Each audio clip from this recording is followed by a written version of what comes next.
Let's see. Okay, it's actually broadcasting now.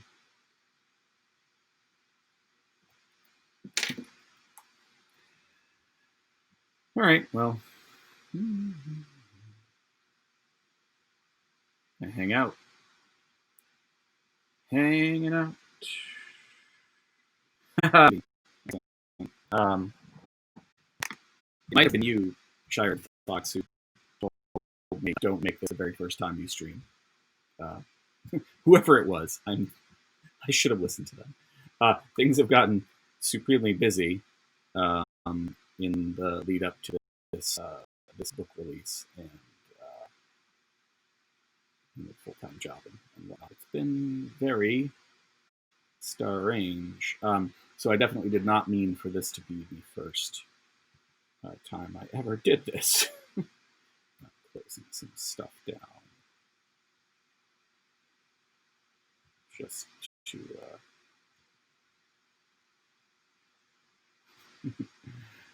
just to kind of get myself ready. Greetings, everyone. So there's people here. That's excellent. Hello, everyone. So I'm only going to be on for an hour. Well, now less than an hour or so. But thank you all for joining. One thing that I'm definitely thinking about doing is streaming more. I think I was very hesitant to like put myself in a time when there were other people because I'm very deferential. I don't want to be, it's very distracting that my computer over there is. I turned on my computer over there just to make sure that things were going, but the delay is driving me bananas. So I think I'm going to minimize that. Yeah, so I've been hesitant to find a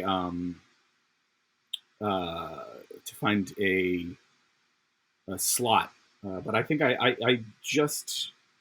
have an acting background. I have a broadcasting background in addition to being a writer. This feels like the right platform for me to maybe start build an audience. Sounds sleazy to me at this particular moment, but that's kind of what it is. Make friends. I'm going to say that. Make friends. Since I know you may have to duck out, some of you, I'm going to get right to the chase and read a little bit from the book. And then if there are any questions, I'll do that. And then I'm a creative writing teacher, so I thought maybe at the end, throw out a writing assignment, a prompt, if you will. So this is the I don't know if any of you have done a book through Amazon in particular. Is the only one that does this, but if you buy the sort of proof copy from Amazon, it gets this nice, and by nice I mean not nice, banner across it that says "not for resale." Amazon is the only printer I've ever used that does this, as if, and I don't really know the reason other than this. I could totally give this away to somebody, but that because the book is fine. I got it. It looks great, but yeah, nice little gray strip across. But this is The Change of the Desire. It is the third book in the series, but I like to think that each of the books is an entry point into the story in and of itself. And rather than go on, I'm going to just read a little bit from the beginning, maybe 10 minutes or so. We'll see. All right. Chapter 1. 16 years before she was killed, in the aftermath of her parents' first divorce, Robin Gates found a copy of her obituary. She was 12. It was February vacation, and her mother had picked up a shift at the bar to make rent. Robin was supposed to be keeping an eye on her little brother, But Adam was glued to the Ms. Pac-Man machine in the corner, and had been ever since the barkeep handed him a mug full of quarters. If Adam was occupied, Robin was supposed to be up on the stage with her guitar and a mug of her own to collect tips. But she hated the way the dirty old men leered at her while she played, as if the guitar and the stage made even a sixth grader fair game. So she grabbed a newspaper and sat in a booth near the fireplace. Robin sat and waited. "Why don't you do your part?" her mother would ask her. Don't you do your part to keep a roof over our heads?" "We have a roof over our heads," she planned to say, "when we're at Dad's." And the biting snark of the retort she'd lined up was enough to make Robin smile. Until, that is, she caught sight of her name on the front page of the paper. Her name, Robin Gates, under the headline, "Local Singer Shot Dead." Robin Gates, the Chelmsford native whose song Precious Whore and its accompanying music video skyrocketed her to international fame in the late 90s. Late 90s, thought Robin. It's only 1990 right now. She was about to check the dateline on the article when the whole paper was torn from her hands. "Hey!" she shouted. But her mother had crumpled the whole thing into a ball before Robin could say, "Give it back." "If you have time to read," said her mother, "then you have time to play." Robin leapt to her feet, then leapt to grab at the balled-up wad of newsprint her mother held high overhead.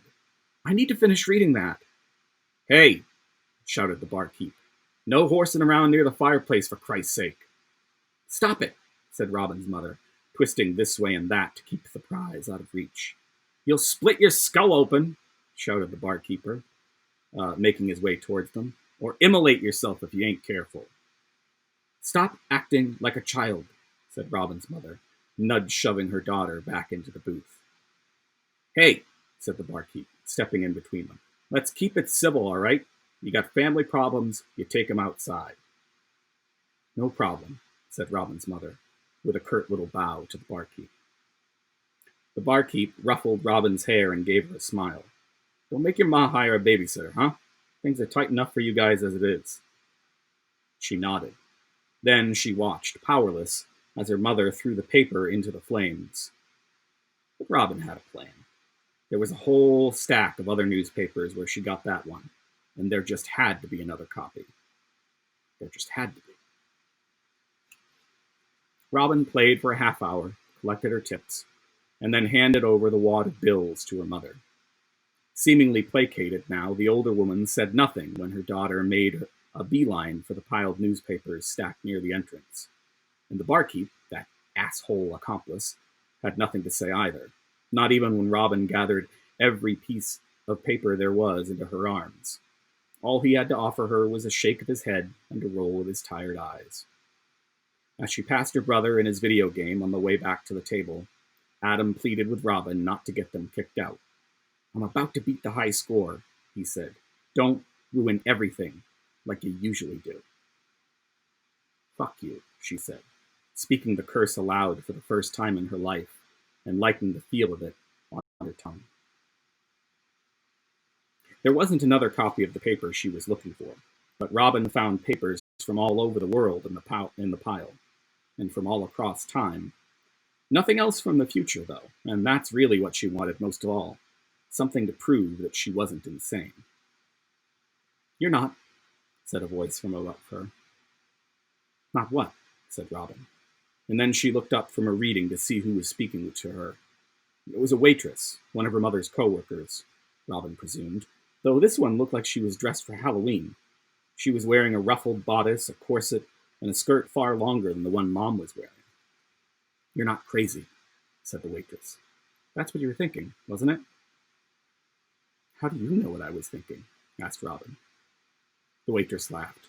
"I watched you dig through that pile like a woman on a mission. And then," she said, shaking her head as she smiled, "the look on your poor face when you didn't find it." "I didn't find it," said Robin, "because it doesn't exist." "Why do you say that?" said the waitress. "Because you can't read a paper from the future," said Robin, at a volume a little closer to a shout than she'd intended. The barkeep, she noticed, had taken a sudden interest in their conversation. He drifted over to the side of the bar closest to the two of them. The waitress took a seat opposite Robin and pulled the stack of papers toward her. "But," said the waitress, "what if you can?" "You can't," said Robin. "I just imagined it." "But what if you didn't?" asked the waitress. She was thumbing through an issue of the Boston Globe from 1918. "What if, in here, in this place, you can see the future?" Robin was about to ask what made this place, this dive, special, but then she thought of the headline again. Local singer shot dead. And so, instead of asking her question, she just said, "I don't want the future I saw." "Are you sure?" asked the waitress. "The newspaper said I was going to die," said Robin. "We're all going to die," said the waitress with a chuckle, and she rubbed at the back of her neck. "It said I was going to be shot." The waitress said nothing for a second, just nodded somberly as she stared down at the table. Then she looked up and faced Robin again. "What else did it say?" "It said I'm going to be famous." The waitress smiled. "That doesn't sound so bad," she said. "Famous for what?" "For my music," said Robin. "And do you like playing?" "Hey!" shouted the barkeep, who was rounding the corner of the bar now. "Ada, what did I tell you about sticking to your section?" "I'm sorry, sir," said the waitress. "Just thought the kid could use some cheering up." "You let her mother worry about that," said the barkeep, collecting the newspapers now and tossing the whole lot of them into the fire. "And you get back to where you belong." The barkeep stalked off, grabbing the mug of porters off the Miss Pac-Man machine as he stepped behind the bar. Then he shouted, "Last call!" The waitress frowned as she stood. "Sorry, kid," she said. "Wish I could have helped a bit more, but..." She trailed off, nodding over her shoulder at the now flustered barkeep. "Well," said Robin, I think Mom's picking up another shift tomorrow. Maybe I can find you in your section. I didn't even realize this place was that big. Looks so small from the street." "Bigger on the inside," said the waitress with a wink, but Robin didn't catch the reference. "So, maybe tomorrow?" she said. The waitress looked across the room at the barkeep, and now, if Robin wasn't mistaken, it looked like the waitress might be ready to cry. "Ada?" said Robin, not entirely sure she'd gotten the waitress's name right. "Maybe," she said. Then she turned to face Robin one last time, and any tears that might have been there were all gone. "But just in case we don't catch up," she said, "I want you to remember this one thing." "What?" said Robin. "You know now what your future is supposed to be," said the waitress. "But when have you ever done things the way you were supposed to?" When Robin, her brother, and her mother made the hike out to the bar the next afternoon, they were startled to find a padlock on the door and a sign in the window. "What do you mean? What do they mean by closed permanently?" asked Adam. "Do they mean like forever?" Mom was too busy staring through the window and mumbling to herself to answer her son, so Robin told Adam, "Yes, stupid, that's what it means." "But I was so close," whined Adam. "I'd finally figured it out. I just needed, like, 2 more quarters." Robin's mother told her to go check the side, so that's what Robin did next. And though that door was locked too, Robin lingered for a moment when she saw a single garbage can they seemed to have left behind. And she lingered for one moment beyond that when she saw 2 words scrawled out on the lid in what looked like charcoal. "Open me." Robin lifted the lid from the trash can and couldn't believe what she saw. There, sitting atop a heap of ash, was a sliver of the newspaper she'd read the night before. It wasn't much more than the headline, the rest had been burned away, but she finally saw the date. September 29th, 2006. That was the day she was going to die. Robin started to cry. How could it be real? Just how? She was shaking her head in disbelief when she saw a second scrap of newsprint that had survived the fire. She fished it out of the refuse, read it once to herself, then read it once more aloud, not even caring now if Adam or Mom overheard her. Gates died just outside her apartment building in Cambridge, Massachusetts. She spent her final moments in the arms of Hannah Hamilton, the on-again, off-again girlfriend who Gates called the love of her life, and whose photo graced the cover of the singer's final album, A Hand That Will Never Be a Fist. The love of my life, Robin said to herself. And then she said it again. And, as absurd as it was, just the idea of love made her sniffle back the last of her tears and wipe her eyes with her sleeve. She was going to die, yes. But first, she was going to fall in love. And that is chapter 1. Thank you all for that, and thank you for the What a Beginning. I'm glad you liked it. I hope it continued. I think I saw that early, so I hope it continued to be satisfying past that point.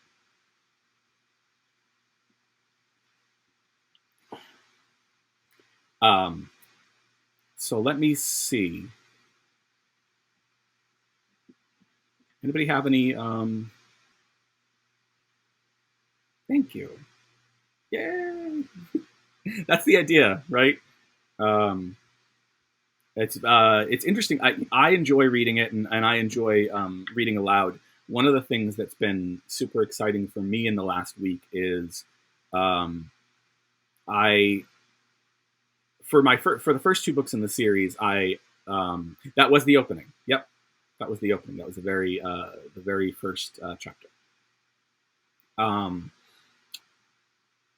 So for the first 2 books in the series, I hired somebody to do the audiobook, because at the time I didn't have the time. I don't really have the time now either, but I made that decision, and so the audiobook was yay! Thank you.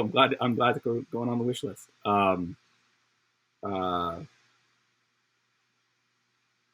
This is I'll definitely have to get used to this part of streaming, because I only recently in the last year or so diagnosed with ADHD. Although looking back on my life, I should have realized much sooner. So keeping myself from not getting completely distracted by the chat will be something that I'm sure those of you who've streamed before, I'm sure you can tell me. Eventually, you get used to it, right? I'm sure. So anyway, so I hired somebody to do the audiobook for the first 2 books. I loved her performance. Now I'm in a position where if I had to do it all over again, I might do it all over again and do it myself. Only because I enjoy reading. But I'm not going to stop in midstream. I actually did. I see Dark Nicholas in the chat saying, chat still makes me squirrel once in a while. I was in the car driving my daughter to school. They're going hybrid, so they go in for part of the day, 2 days a week, and I did squirrel a couple of times, which is not good when you're driving. I do prefer to get sidetracked by chat. I am wanting both to finish my point, but also just wanting to chat with all of you.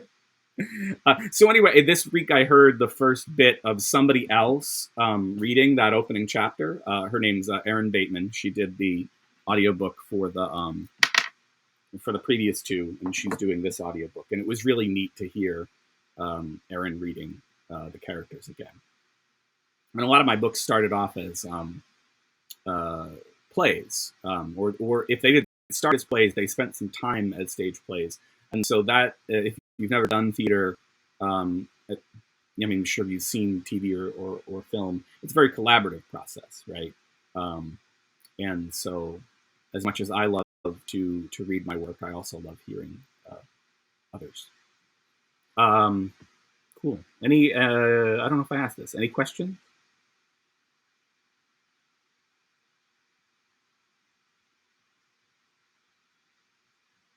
While I let you think, I'm gonna, behind me, top shelf of this. Let's see, what shall we play? Realizing heads turned away. I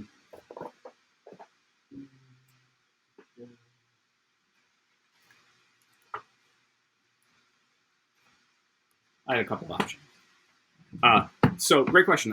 There are 3 books in the series right now, which is called the Stains of Time. If I Were Better Prepared, way back there on the. Well, hold on 1 second. I can be prepared.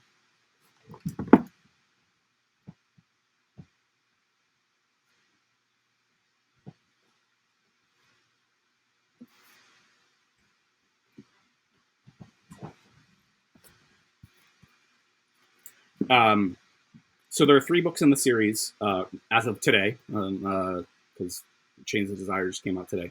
So the first one's called the Piano of Death. People are like, why is she playing a guitar on the cover? And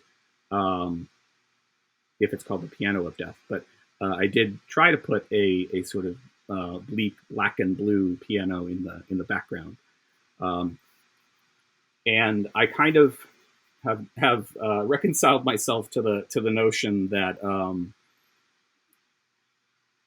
people who are extremely turned off by the weirdness of her having a guitar and the piano kind of only being in the back are probably not my prime audience. Ooh, okay. I gotta write that. I don't know if there's a way to save the chat. So for now, I'm just gonna grab a screen grab of that suggestion. Cool, thank you. I always like to hear what stuff reminds people of, because I'm also a reader. Second book is called The Boot of Destiny, and of course the third is Chains of Desire. I initially put the first 2 books out as one bigger book, and then had second thoughts. So the one bigger book is still available. It's called Missing Mr. Wingfield, and it includes the first 2, plus some extra stuff.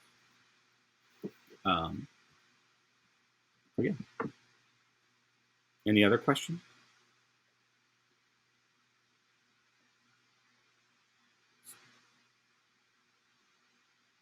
I definitely want to check out Cross Time Saloon.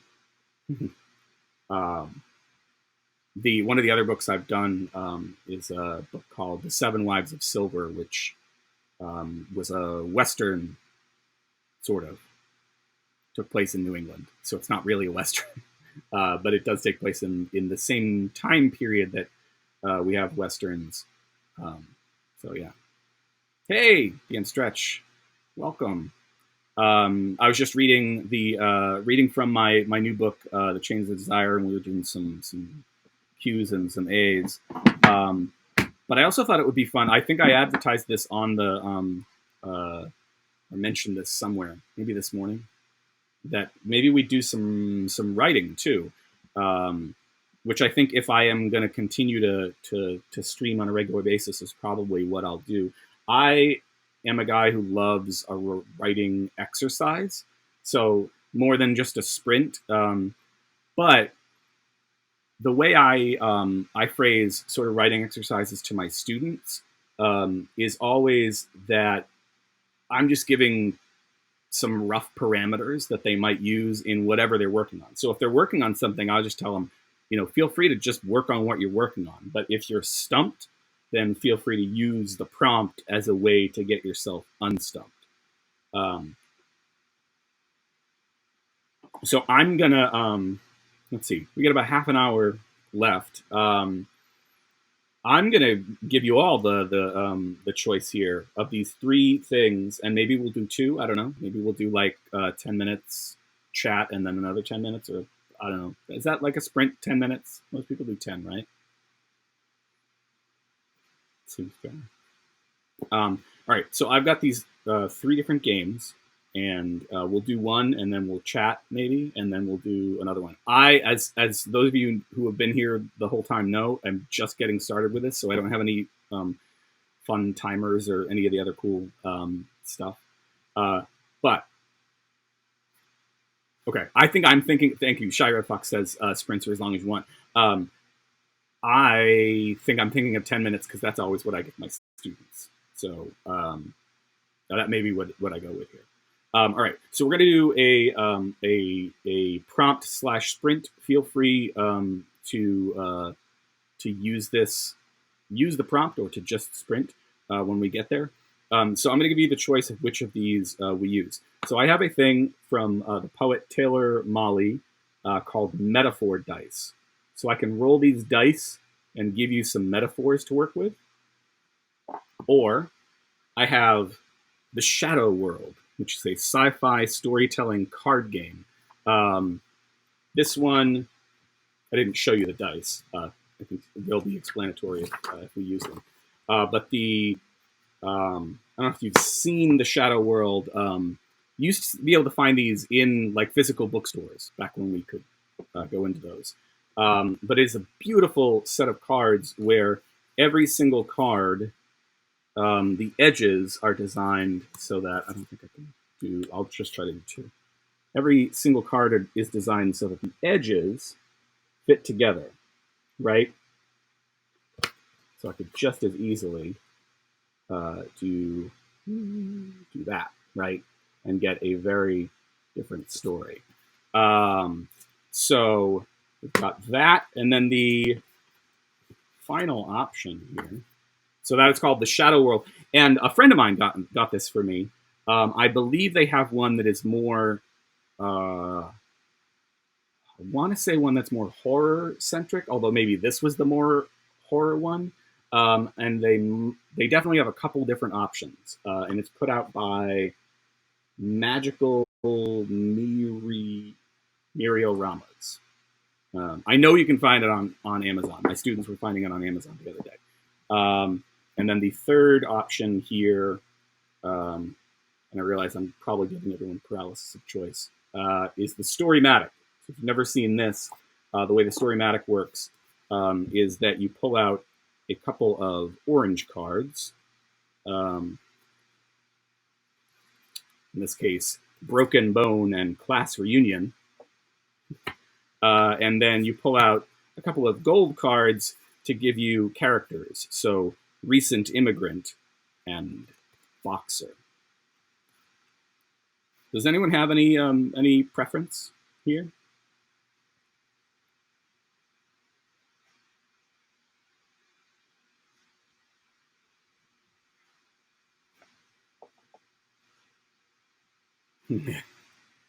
They are great for classroom use. There is, I'd be remiss if I didn't also mention Storymatic has, I think, all right, cool. So first solid vote was for Shadow World, and in the interest of getting us writing for a little while, I think we'll probably go with that. But I'll be remiss if I didn't mention Storymatic has another one called the Rememory, which is useful. It could be used as a party game, but it'd be a really somber party potentially. And with Rememory, I've used it in classroom use. It's great for nonfiction because what it's meant to do is get you thinking about a particular time and maybe a place and then a person. Often the person is you, but sometimes the person can be, a friend. It's pretty vague, but it's just enough to get you started, whereas these other ones are a little bit more directive. Okay, cool. All right, let's. I wish I had.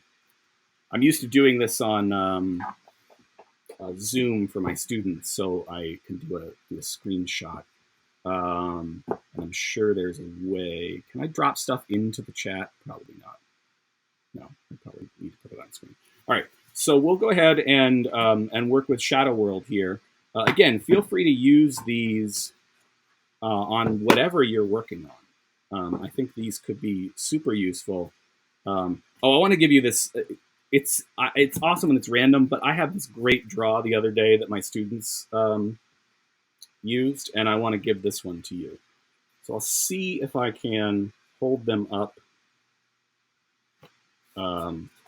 So the first one, get a little bit of distance. I need to get better lighting here.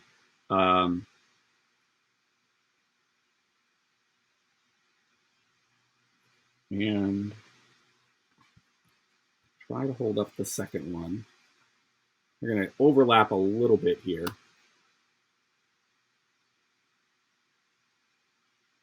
I have to remember that they have to go in. Hold on. I think this is the order we want to see them in. Maybe. Okay. And then the third one. Thank you all for bearing with me as I learn how the heck to do this. All right.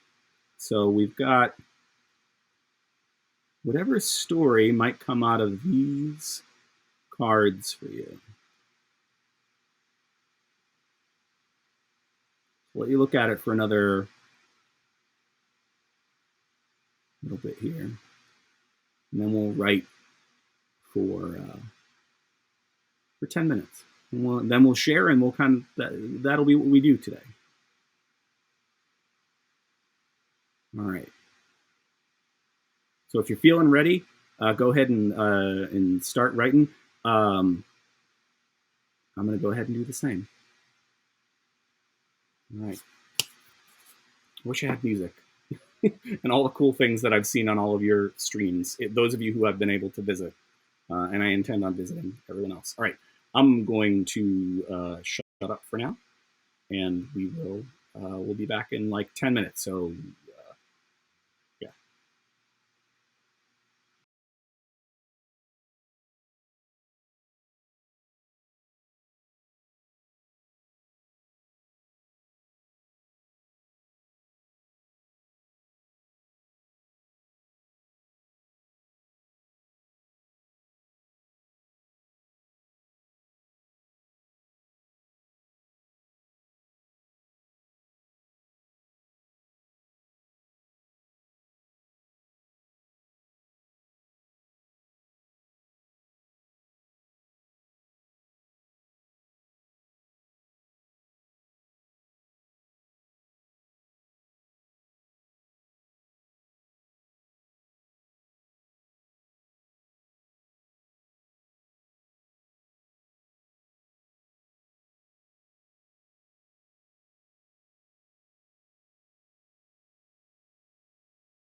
I'm not 100% sure whether or not there's anyone still here.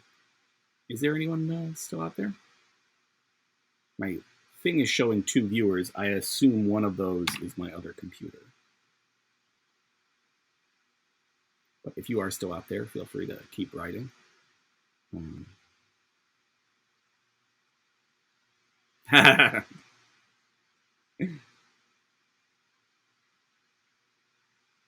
Are you getting any writing? I don't want to stop you if you're getting writing done. We could also just chat, and I don't want to keep you. I can certainly sign off a bit early on this first one now that the nerves are off.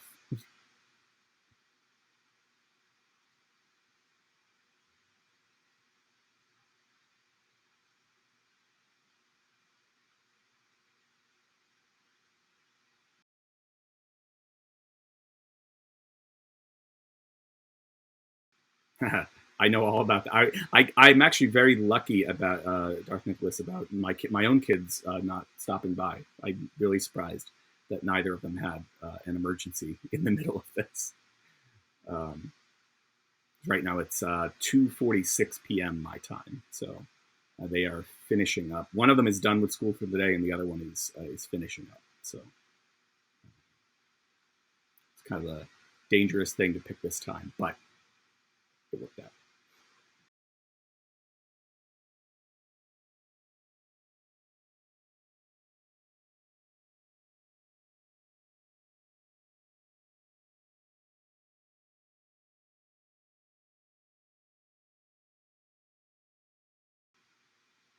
I would imagine, yes, definitely inevitable if you have 7 at home. Um, a range of ages, if you don't mind me asking, or a lot that are young, a lot that are old.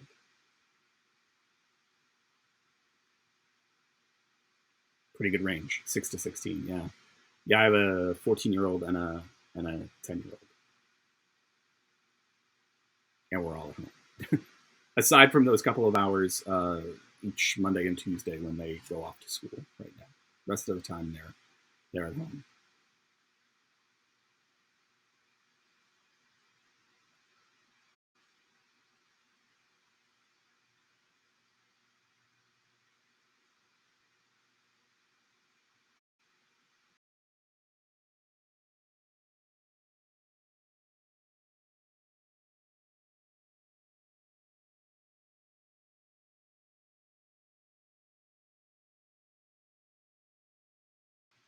Yeah, I have friends who are homeschooling. We went back and forth, as I imagine everybody with school age children uh, did, especially here in the states. Yeah, I mean, we all make the what we think is the right decision, and we probably guess that decision here and there. I think it has benefited my kids to get the social interaction again, but has it benefited me and my nerves to be sending them off to school? That part I don't know. But things are safe. They did have one, maybe 2 kids. Actually, they didn't even specifically identify them as students. They had 1 or 2 people at the high school test positive. All those people quarantined, all their close contacts quarantined. Um, they're taking it pretty seriously, but still, I totally understand the homeschooling and thought about it myself, especially those first couple of days when my kids were back to school um, uh, for the first time. Really, I mean, they were in school, quote unquote, in the spring, but yeah, when they were back for those first couple of days, I was like, maybe we should just homeschool them. Um, oh, okay, compromise the means. Yeah, absolutely. Gotta keep everyone. Um, gotta keep everyone safe, and that is the key. Um, yeah, so we all just keep doing the best we can, right? And if you're getting any writing or world building or creativity done at all, like 30 seconds out of the week, I think you're a hero. I really do. I will go for week-long or weeks, plural, long stretches without getting anything published to my World Anvil or just in general. Um, uh, Working on the next book in my series, and that's like pulling teeth in the middle of, and I'm not even homeschooling, right? They're actually away for good portions of the day. Oh, I love that they're doing the Nano Young Writers Project this year. That's awesome. I have not won. I think that's what you win Nano by completing it, right? So I have not won Nano yet in my two or three times of trying. I'm seriously considering trying this year with something new, because all of the books in the series have been in progress for ages. So, and I know that you can do it's not alt nano, I forget what it's called. I know you can do alternate projects as well, but yeah, I haven't even come close to finishing the previous attempts. I would kind of get started, and my heart wouldn't be in it. That's why I haven't done any Preptober stuff. Has anybody been? Are there? I'm also like, this is my first time being part of a community. Obviously, I was using World Anvil last time. I have heard about Game of Tomes, and that's what I was just going to say. Is I'm so excited at the prospect of that. I need to. I don't know if I have. I went to the page the other day after hearing about it on the Janet and Demetrius's stream. So I went to it. I read a little bit, and I felt not overwhelmed in a bad way, but overwhelmed in a like, oh my gosh, there's a lot here to absorb. So, Darth Nicholas, what's is there? Well, what question was I going to ask? It's all on the webpage, I imagine, right? There's a page. Is it called Game of Tomes? What's the address?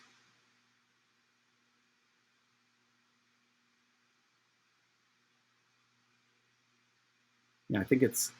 I don't know. I have it in my history somewhere. Um, I kind of closed everything down when I started because I'm running off of a. There we go. I'm gonna click it.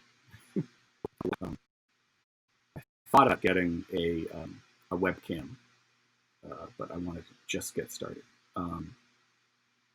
Sable has them. Oh, excellent! So there are timestamps on the on there. Um, I was glad to see on the web, what I remember from reading yesterday. I was glad to see on that webpage for Game of Tomes the answer to the question I sort of jokingly posted in the chat on the World Anvil stream the other day, which was, can I just start in the Undead Hordes? So I was glad that there was an answer to that right there, because they certainly sounded fun.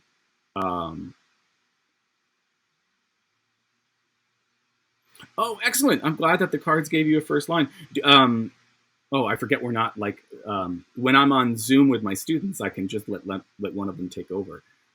That may be something that I eventually do. I know that there's a way to like do a chat, because I feel I've done podcasts in the past where it's just me, and I've done podcasts with partners, and I always feel more comfortable when it's more of a chat. So.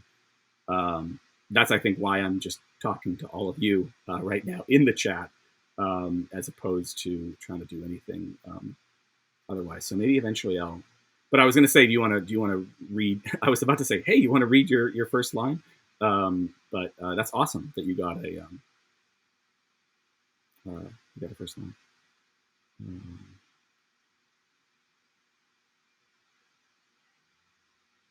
Yeah, yeah. So when you say cards, you then the cards that we just used, or a different the Game of Tomes. What cards are you talking about?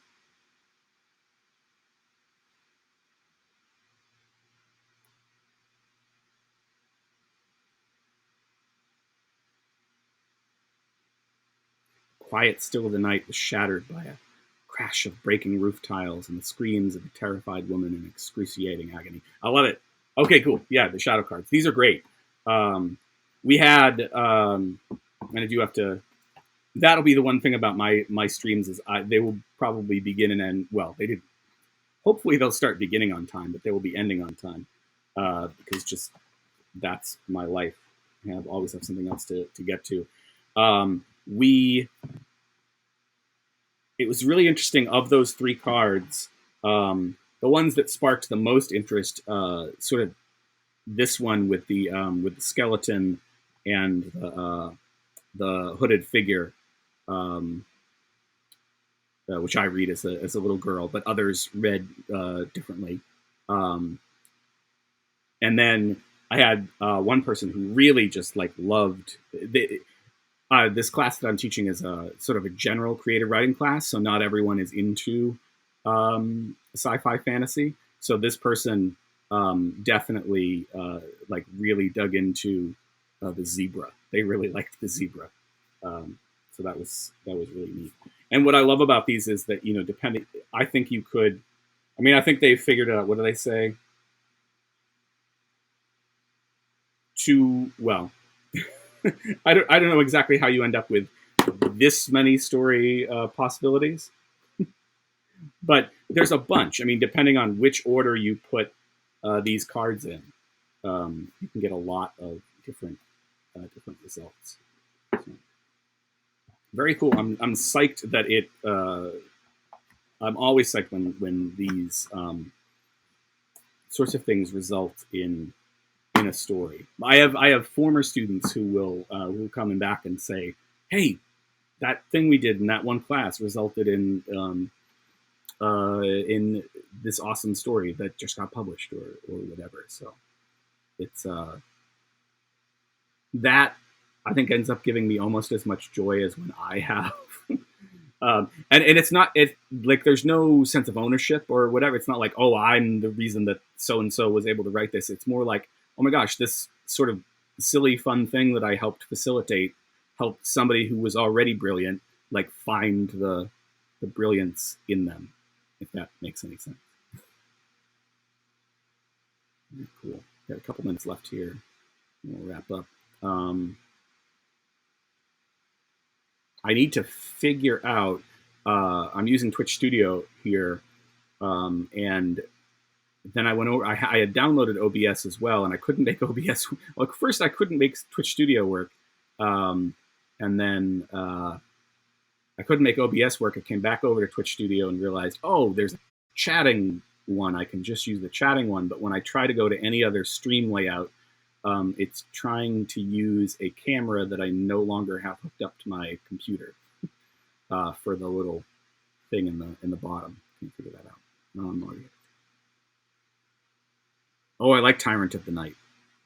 I mean, I don't want to try to say the name and butcher it, but I really I like the whole thing, but I especially like Tyrant of the Night. That's neat.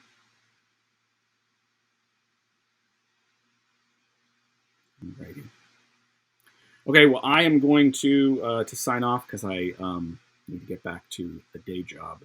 But thank you so much for coming. And I will figure out when I can do this more regularly because I feel like it could be fun to do regularly. Yes, the Streamers Course channel has been super helpful, even if to read, even if I haven't actively sort of said it's been helpful. I'm saying it now. Super helpful. Yeah, I might. OBS seemed like it would be the more flexible option and the better option for me potentially, but at the moment I was like, I can't figure out why I'm not getting. I think it was audio. I was getting video, but my audio wasn't working. So I will take you up on that. I will DM you.